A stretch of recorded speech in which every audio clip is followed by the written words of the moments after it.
All right, hi, Ryan Pruitt, typical white guy.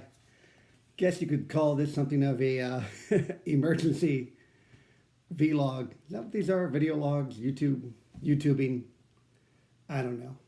Um, it's just where I come to express myself, say things that would bother my family and friends on Facebook. So I just put them all here where they can be looked at one day, maybe. Who knows?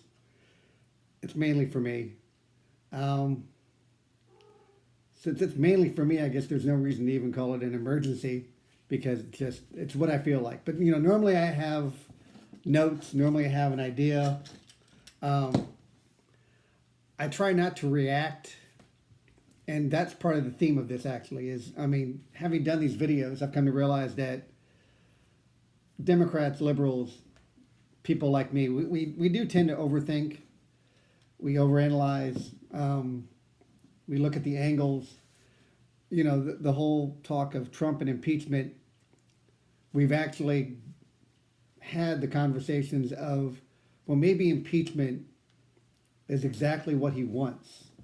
That it's like a kid, uh, maybe he crashed the car because really he secretly wanted to be grounded, and we're just falling into the trap by punishing him for what he did. We do that a lot. We do that on big things. We do that on small things. Um, but this past Sunday morning, the president in a multiple part tweet. This was not in the moment of a heated conversation. Um, he wrote that four congressmen, women of color, if they don't like America, they should go back to the country where they came from. And it's now, what is this, Wednesday morning. And really, all politics and news stopped for 3 days. It could be argued, should it, oh, there goes a random cat there. You know, are we overreacting? The answer is no. Um, Very confident this time, no. And the standard I have,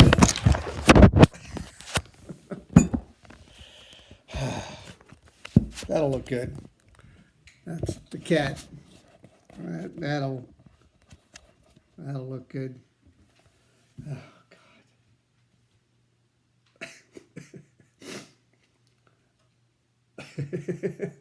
I'm just gonna keep going because it doesn't matter. Um, so the standard often used,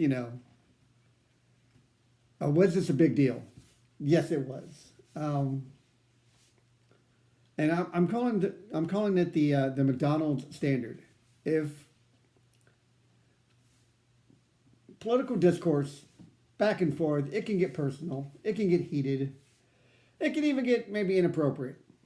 But once you cross the line into saying something that overheard at McDonald's, another cat walking by,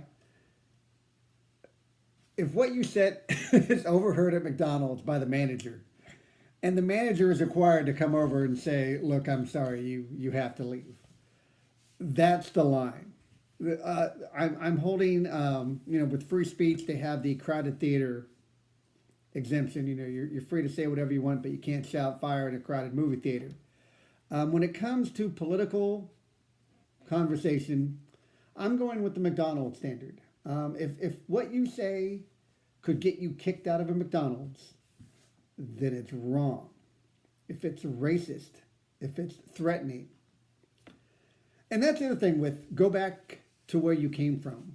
That comment, there's no multiple meaning to that. There's no misinterpreting.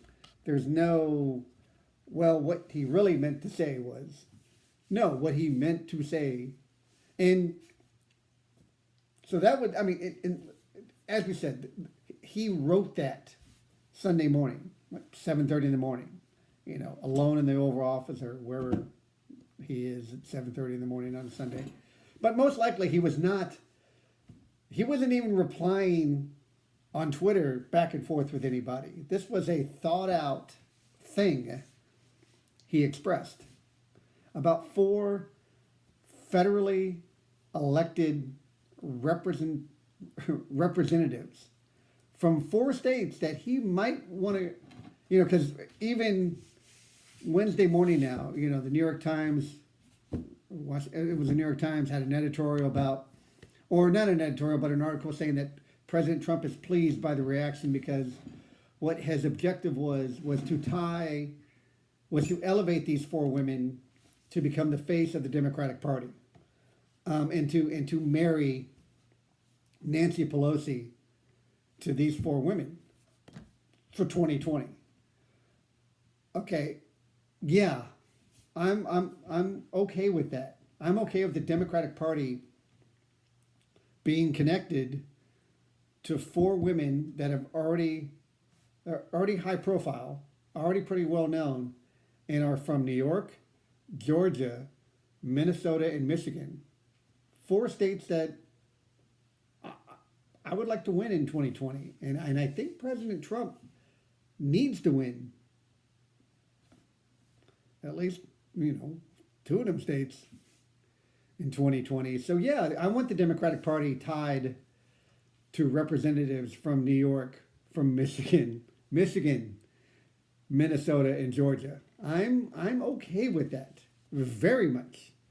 And if you are a political mastermind that wants to elevate certain congressmen, you can do that in a way that isn't racist, that, again, wouldn't get you kicked out of McDonald's, and wouldn't get you a congressional condemnation. What are you doing? Every time. It's going to be the cat episode, I can tell. They're finally erupting. But this is a hill to die on.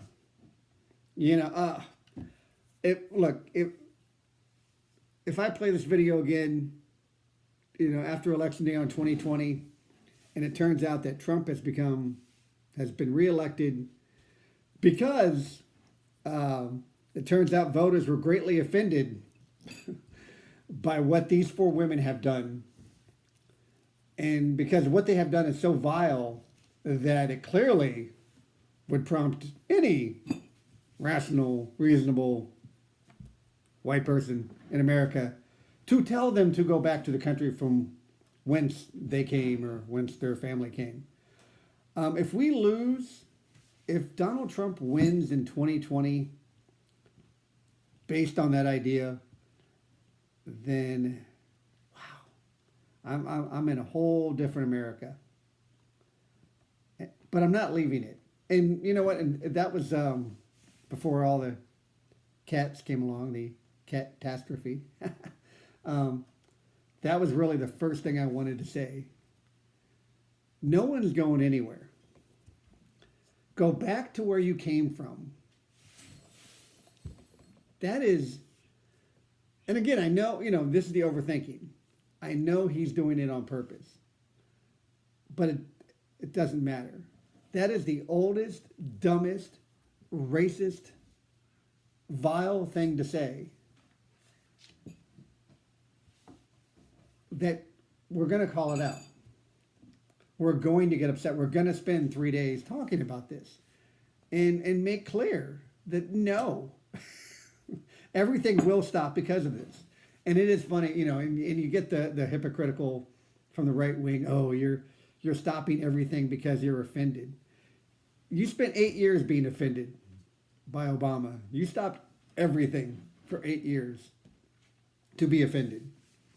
Steve Scalise, the representative from New York, said, during 8 years of Obama, we never personally disrespected him. And John Leverett reminded everybody that during the Obama administration, that House Republicans actually wrote a letter to Iran saying that Obama does not speak for America, that they should ignore what the president was discussing with them. That's not okay. I mean, there's tape. There's YouTube.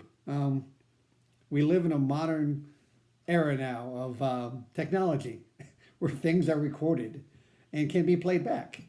Now this, the Twitter handle, now this, or website, they do a great job of a compilation of Fox News videos of what was said about the president during Obama, and what's said about the president during Trump. And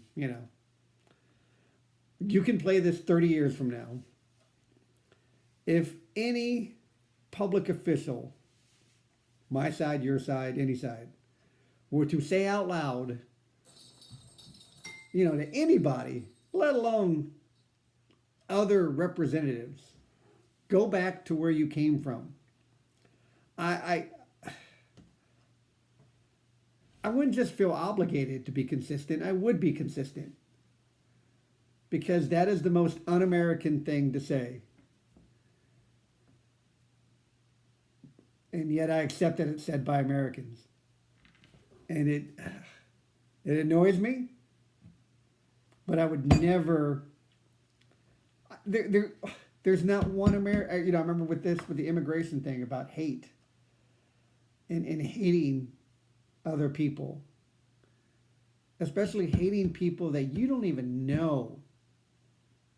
Even when strangers cut me off in traffic.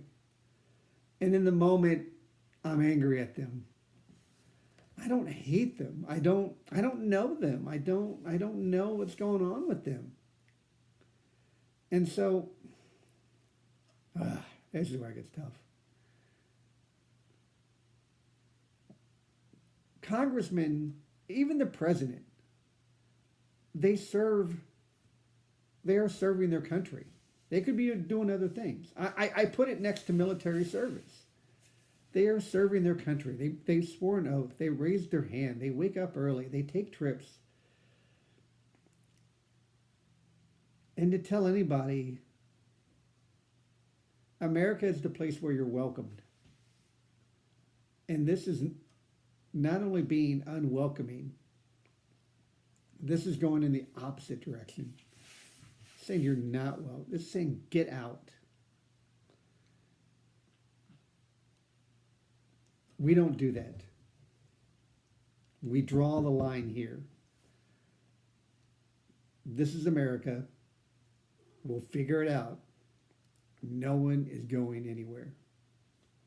Except for these cats, because I'm going to launch them. All right. See, it's starting to get to me. But that's a good thing, because that means it matters. And it does. I'm proud of my party for making a stand, for passing a resolution, a condemnation that maybe doesn't matter, but it was unanimous. Unanimous majority stood up and said what the president said was racist. Not one Democrat said, maybe we're going a little too far with this. No. Every single Democrat of the majority party in the House, the exact same number of votes you need for an impeachment, the same number of votes you need for a censure. And I'm glad they did it. And you can't swing at every pitch. But this was a fight that needs to be fought. And this was a hill to die on. And I'm glad we fought.